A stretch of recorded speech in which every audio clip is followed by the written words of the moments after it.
తమిళ star hero Dhanush కి తెలుగులో కూడా అభిమానులు ఉన్నారు. ఈ నేపథ్యంలో ఆయన నటించిన దాదాపు అన్ని తమిళ సినిమాలు తెలుగులో కూడా రిలీజ్ అవుతూ వస్తున్నాయి. సర్, కుబేరా లాంటి హిట్స్ తో ఉన్న ఆయన ఇప్పుడు తాజాగా ఇడ్లీ కొట్టు సినిమాతో తెలుగు ప్రేక్షకుల ముందుకు వచ్చాడు. తమిళంలో ఇడ్లీ కడై పేరుతో రూపొందించబడిన ఈ సినిమాని తెలుగులో చింతపల్లి రామారావు రిలీజ్ చేశారు. స్వయంగా ధనుష్ హీరోగా నటిస్తూ డైరెక్ట్ చేసిన ఈ సినిమాకి తమిళంలో డీసెంట్ బజ్ ఏర్పడింది. కానీ తెలుగులో సినిమా వస్తున్నట్లు కూడా జనాలకి తెలియలేదు. మరి ఈ నేపథ్యంలో ఈ సినిమా ఎలా ఉంది, ప్రేక్షకులను ఎంతవరకు ఆకట్టుకుంది అనేది ఇప్పుడు రివ్యూలో చూద్దాం. ఇక కథ విషయానికి వస్తే, మురళి అంటే ధనుష్ క్యారెక్టర్, తండ్రి కేశవులు అంటే రాజ్ కిరణ్ గారు చేసిన క్యారెక్టర్.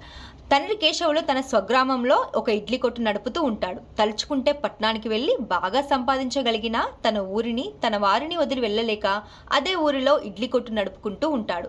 కానీ హోటల్ మేనేజ్మెంట్ చదివిన మురళి మాత్రం ఆ ఇడ్లీ కొట్టు ఫ్రాంచైజీలు అమ్మి సంపాదించాలనుకుంటాడు. కానీ అందుకు శివకేశవులు ఒప్పుకోడు. ఈ నేపథ్యంలో తండ్రి మాటకు విరుద్ధంగా బయటకు వెళ్లిన మురళి బ్యాంకాక్లో ఒక పెద్ద సంస్థలో మంచి స్థాయికి వెళ్తాడు.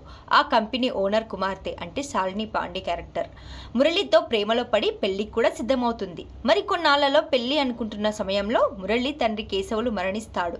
అతని అంత్యక్రియల కోసం తిరిగి వచ్చిన మురళి మళ్లీ తిరిగి వెళ్లి బ్యాంకాక్లో పెళ్లి చేసుకునేందుకు నిరాకరిస్తాడు. పెళ్లికి సిద్ధమై బ్యాచులర్ పార్టీ ఇస్తున్న మురళి పెళ్లి చేసుకోవడానికి ఎందుకు వెనకాడాడు? ఇండియాకు వచ్చిన మురళి మళ్లీ ఎందుకు వెళ్లకుండా ఇక్కడే ఉండిపోయాడు? చివరికి ఏం జరిగింది? అసలు ఈ సినిమాకి ఇడ్లీ కొట్టు అనే టైటిల్ జస్టిఫికేషన్ ఏంటి? ఈ విషయాలన్నీ తెలియాలంటే సినిమాని బిగ్ స్క్రీన్ మీద చూడాల్సిందే.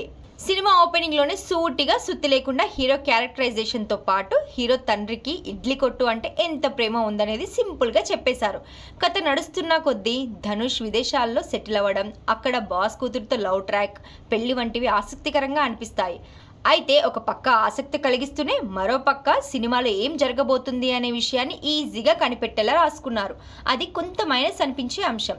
దానికి తోడు ఫస్ట్ హాఫ్ అంతా ఆసక్తికరంగానే సాగినా సెకండ్ హాఫ్ మొదలయ్యాక ఎందుకు ఫస్ట్ హాఫ్ అనిపించినంత ఆసక్తికరంగా సెకండ్ హాఫ్ అనిపించదు. ముఖ్యంగా ఫస్ట్ హాఫ్ అంతా ఎమోషన్స్ చుట్టూ కథ నడిస్తే సెకండ్ హాఫ్లో మాత్రం ఎక్కువగా విలన్ వర్సెస్ హీరో అన్నట్టుగా సాగుతుంది.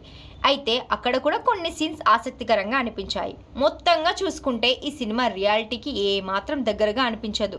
కానీ ఎమోషన్స్ మాత్రం బాగానే వర్కౌట్ అయ్యాయి. కొన్ని చోట్ల ప్రేక్షకులకు కంటతడి పెట్టించేలా సీన్స్ రాసుకున్నాడు ధనుష్.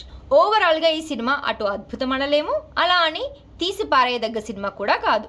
ఆసక్తికరమైన స్టోరీ ఉన్న ఎగ్జిక్యూషన్ విషయంలో మరింత కేర్ తీసుకొని ఉంటే ఈ సినిమా ఇంకా వర్కౌట్ అయి ఉండేదేమో. ఓవరాల్గా చెప్పాలంటే తండ్రి మాట కోసం లక్షల జీవితాన్ని వదులుకొని మళ్ళీ సొంత ఊరిలో తండ్రి నడిపిన ఇడ్లీ కొట్టు నడిపేందుకు వచ్చిన ఓ కొడుకు కథ ఈ సినిమా. అలా చేసేందుకు ఎన్ని ఇబ్బందులు పడాల్సి వచ్చింది, వాటిని తట్టుకొని ఆ కొడుకు ఎలా నిలబడ్డాడు అనేది సరైన డ్రామాతో ఆకట్టుకునేలా తెరకెక్కించారు. ఇక కథ విషయానికి వస్తే, ఈ సినిమాలో మురళి అనే పాత్రలో ధనుష్ ఇమిడిపోయాడు. ధనుష్కి ఇలాంటి తరహా పాత్రలు కొత్తేమీ కాదు. దీంతో తనకు కొట్టిన పిండి లాంటి పాత్రలో ఆకట్టుకున్నాడు. ఇక ఆ తర్వాత అంతగా చెప్పుకోదగ్గ పాత్ర నిత్య మీనన్కి దొరికింది. ఆమె పల్లెటూరు పిల్లగా ఆకట్టుకుంది. శాలిని పాండే పాత్ర పెద్దగా లేదు, కానీ ఉన్నంతలో పర్వాలేదనిపించింది. సత్యరాజ్కి కొంచెం ఇది కొత్త పాత్ర అని చెప్పొచ్చు, ఆకట్టుకునే ప్రయత్నం చేశాడు. అరుణ్ విజయ్కి మాత్రం ఈ పాత్ర రొటీన్ అనిపిస్తుంది. మనోడి యాక్టింగ్ కూడా అంతే. ఇక సముద్రఖని కూడా ఎప్పటి నుంచో చేస్తూ వస్తున్న లాంటి పాత్రలోనే కనిపించాడు. మిగతా నటీనటులు పర్వాలేదు, ఉన్నంతలో తమ పాత్రలకు న్యాయం చేశారు. ఇక సినిమా టెక్నికల్ టీం విషయానికి వస్తే, తెలుగు డబ్బింగ్ డైలాగ్స్ ఎవరు రాశారో తెలియదు, కానీ కరెక్ట్గా ఇప్పటి ట్రెండ్కు తగ్గట్టుగా ఆడియన్స్ పల్స్ పట్టుకున్నట్టుగానే రాయడం గమనార్హం. సినిమాటోగ్రఫీ కొంచెం కొత్తగా అనిపించింది. సినిమా అంతా దాదాపుగా ఒక పల్లెటూరు లాంటి సెట్లోనే నడిచిపోతున్న ఫీలింగ్ కలుగుతుంది. అక్కడే కాస్త రియాలిటీ మిస్ అయిన ఫీలింగ్ కలిగింది. ఆర్ట్ డిపార్ట్మెంట్ వాటిని ఇంకా న్యాచురల్గా క్రియేట్ చేసి ఉంటే బాగుండేదనిపిస్తుంది. కాస్ట్యూమ్స్ మాత్రం నటీనటులకు కరెక్ట్గా సెట్ అయ్యాయి. పాటలు తెలుగులో పెద్దగా గుర్తుంచుకునేలా లేవు, కానీ బ్యాక్గ్రౌండ్ స్కోర్ మాత్రం సినిమాకి ఖచ్చితంగా ప్రాణంగా నిలిచింది. ఎమోషనల్ సీన్స్తో పాటు దాదాపు అన్ని చోట్ల గుడ్ బ్యాక్గ్రౌండ్ స్కోర్తో ఆకట్టుకునే ప్రయత్నం చేసినాడు జీవి.